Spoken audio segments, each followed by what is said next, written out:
So ngayong tag-init mga otits, boost lang tayo ng boost ng mga isda natin. Magpakain lang tayo ng magpakain mga otits.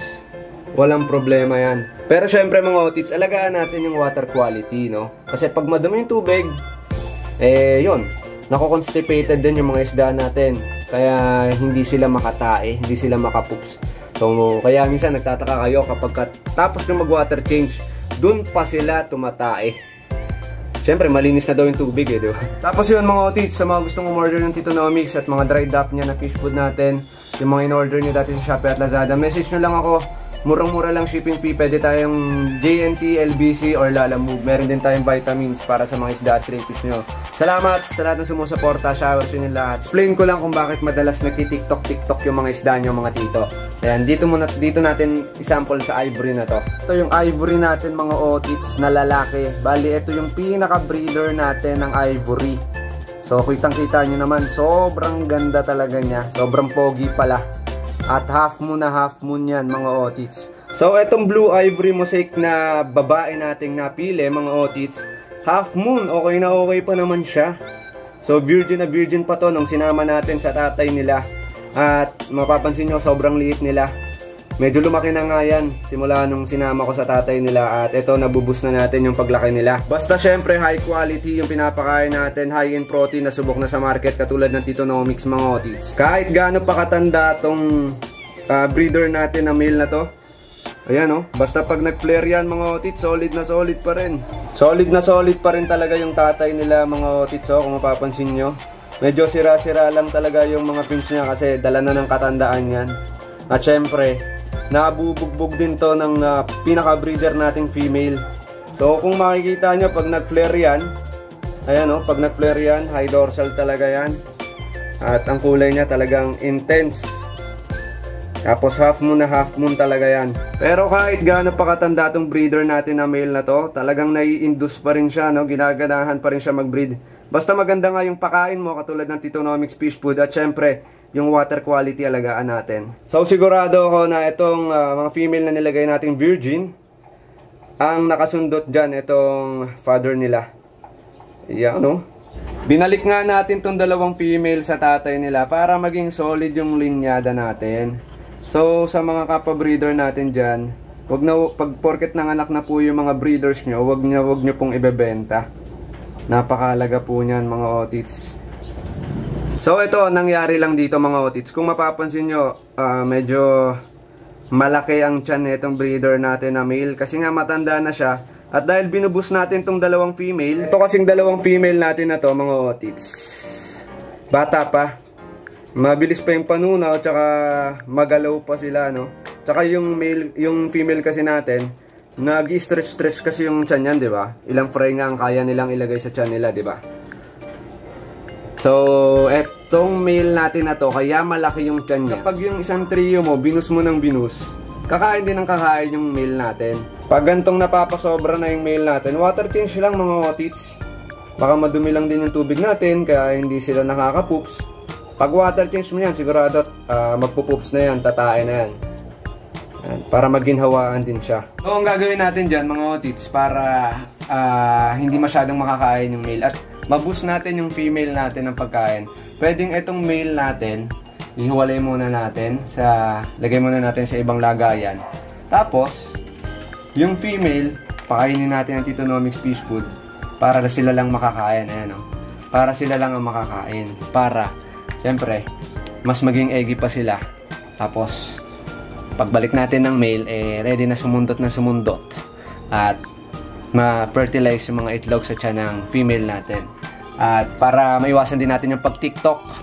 Sa gantong paraan mga otits, mabubus natin yung female natin at maiwasan natin mag-tiktok yung male natin. Kasi nga, pag nabubus kasi yung mga otits yung male natin, tapos parang siya lang yung kumakain. Siya pa yung pinakamabilis kumain ng mga pagkain na nilalagay natin. Minsan nagkakasakit yan. Kaya yung mga ibang tanong sa akin, ito madalas na tanong sa Tito Otit FB page natin, bakit palaging namamatayan ako ng male sa isang trio ko? Laging natitira tuloy yung dalawa kong female. Kasi yung dalawang female natin kahit kumain yan, parang walang kabusugan yan mga otits Yung tiyan nila kaya mag-stretch yan. So ang dami nilang pwedeng mailagay na pagkain. Pero yung male natin, sobrang parang liit lang ng tiyan yan. Di ba?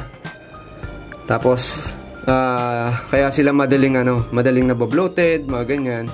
So, pag naman nababloated yung mga isda natin, mga otits, ano nyo lang, i-water change nyo lang, katulad nito, kailangan na nito mag-water change. Water change natin. So, kalat-kalat yung mga AFR natin, mga otits. Ito, mga AFR. Ito, mga AFR din to. Tapos ito, mga fry ulit ng AFR. Yung mga nandito. Madami. Ito yung to eh. Ayan o. Ito, mga AFR din, mga otits. Mga female. Nakaiwala yung mga female natin.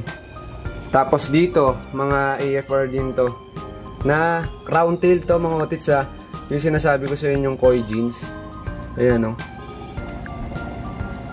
Sa mga nagtatanong, mga otits, dito sa crown tail pala natin, may short body jeans to, tsaka koi jeans. Ayan o.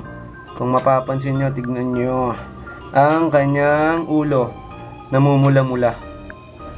So may lumabas na koi, no? Mga 10 to 20% may lumalabas na koi dito, tsaka short body.